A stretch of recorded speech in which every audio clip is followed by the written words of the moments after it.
તો બધા જ ખેડૂત મિત્રોને મારા રામ રામ। તો ખેડૂત મિત્રો, આપણે જાણીએ છીએ કે ગુજરાતમાં માવઠાની ખૂબ જ ખરાબ અસર થઈ છે અને ઘણા બધા ખેડૂત મિત્રોના ઊભા પાકને નુકસાની થઈ ગઈ છે અને ઘણા બધા ખેડૂત મિત્રોએ જે મગફળી કાઢી લીધી છે અને ટેકાના ભાવમાં ખરીદવાની રાહ જોઈ રહ્યા છે, તેમને રાહ જોવાનો હવે અંત આવી ગયો છે, કારણ કે સરકારે જે ટેકાના ભાવની ખરીદી કરવાની તારીખ જાહેર કરી દીધી છે।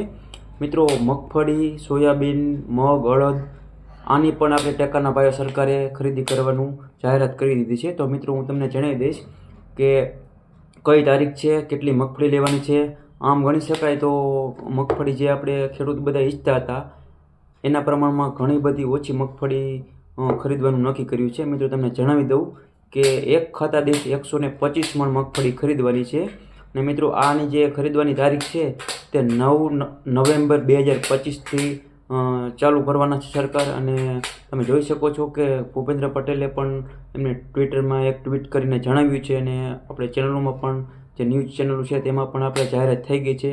મિત્રો, વિડીયો બનાવવાનું ખાસ કારણ એ હતી કે ઘણા બધા મિત્રોને ખબર નથી, તો વિડીયો એમને સુધી શેર કરી દો કે તારીખ 9 નવેમ્બર 2025ના રોજથી ખરીદી ચાલુ કરવાની છે અને 125 મણ મગફળીની ખરીદી કરવાના છે સરકાર।